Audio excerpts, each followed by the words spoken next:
The operations room buzzed with chatter, the hum of computers and radios filling the air. Maps of the forward base glowed under red tactical lights as analysts tracked the incoming enemy movement, a mechanized assault force rolling fast toward their location. At the back of the room, a young woman in standard logistics uniform quietly sorted through crates of supplies, clipboard in hand, unnoticed by most. Her name tag read Lieutenant Mara Keller, but around base, everyone just called her the supply girl. Fuel reserves at 42%.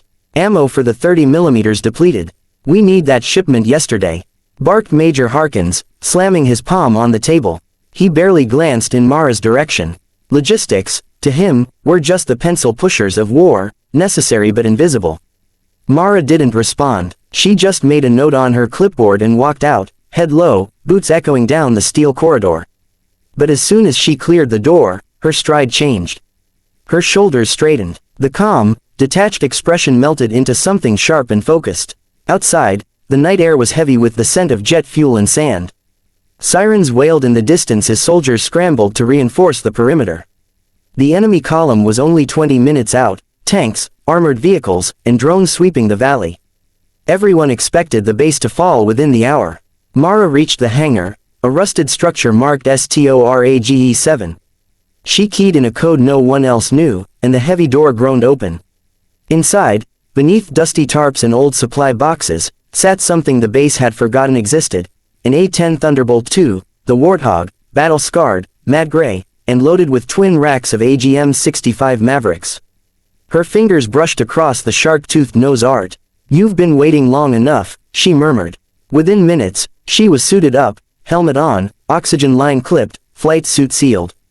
The maintenance crew, who happened to be running a late shift, froze as they saw her climbing into the cockpit. "Ma'am, wait, are you cleared for?" She flipped a switch, and the engine screamed to life, drowning his words.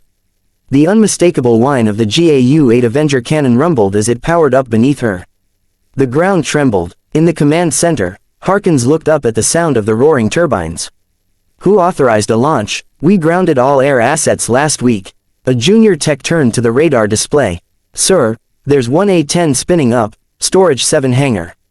Call sign, Reaper 1. Reaper 1, Harkins frowned. "That's impossible. That unit's been inactive for..."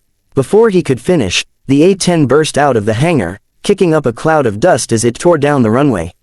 Mara's voice crackled through the comms, calm and steady. "Logistics, my ass," she said. "Reaper 1 airborne. Targets acquired." The Warthog banked hard toward the valley, and as the first enemy tank appeared on the ridge, the cannon thundered, a storm of titanium rounds lighting up the desert night. The first tank erupted in a plume of fire, its turret flipping skyward as Mara's A-10 screamed overhead.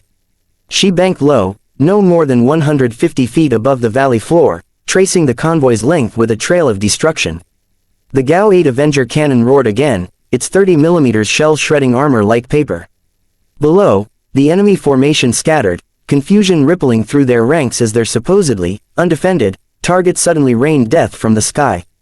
"Command, this is Reaper 1, Mara said through her headset, voice steady despite the G-forces pressing against her chest. "Engaging heavy armor. Recommend ground units stay clear of Grid 7. I'm painting the ridge." "Reaper 1, who the hell?" "Wait, Keller." Major Harkins' shocked voice cracked through the static. "Lieutenant, stand down. You're not." "I'm busy, sir," she interrupted flatly. "You'll have your perimeter clear in 6 minutes." She cut comms before he could respond. The altimeter dropped as she dove again. The Warthog's twin engines howled, leaving heat ripples in the cool desert air. Her targeting screen blinked red, 12 enemy vehicles, moving in 2 columns. She locked onto the lead tank, thumb resting lightly on the trigger. "Let's make this quick," she muttered. 2 Mavericks streaked out, twin trails of smoke slicing the night. Impact. Double detonation. The explosion shook the valley, lighting up the horizon like a sunrise. The A-10 passed through the smoke cloud, its rugged wings slicing through fire and grit, and Mara pulled into a tight climb. Tracer fire chased her tail, anti-aircraft rounds, hastily manned, trying to swat her from the sky. "Cute," she said under her breath. She rolled hard left, dove again, and let the cannon sing. The Avenger's thundering growl drowned out everything, even her heartbeat. Another line of armored vehicles vanished under the storm of tungsten rounds. Down below, The infantry who'd been bracing for the assault could only watch in stunned silence. Over the radio net, voices broke through in disbelief. "Who is that? That's no air support we called in. Whoever she is, she's saving our damn base." At the forward command post, Harkins watched the radar screen flicker. Enemy blips were disappearing one by one. In less than 10 minutes, the 200-man armored advance was reduced to twisted wreckage. By the 12th minute, only silence filled the valley. Smoke columns curled into the night sky. Mara circled once, scanning for movement, nothing. She exhaled slowly, the adrenaline fading into cold focus. "Command," she said finally, reopening comms. "Sector clear. All hostiles neutralized." The radio crackled. Then, Harkin's voice, softer now, almost reverent. "Lieutenant Keller, you just stopped an invasion force by yourself." "Negative, sir," she replied, guiding the A-10 back toward base. "Just did my job." As the Warthog touched down, soldiers gathered along the runway, eyes wide as the logistics officer climbed down from the cockpit, helmet under her arm, flight suit streaked with smoke. No one spoke. They all just watched as the woman they'd overlooked walked past, calm and silent, the sound of her boots echoing in the stunned air. She wasn't logistics anymore, she was legend.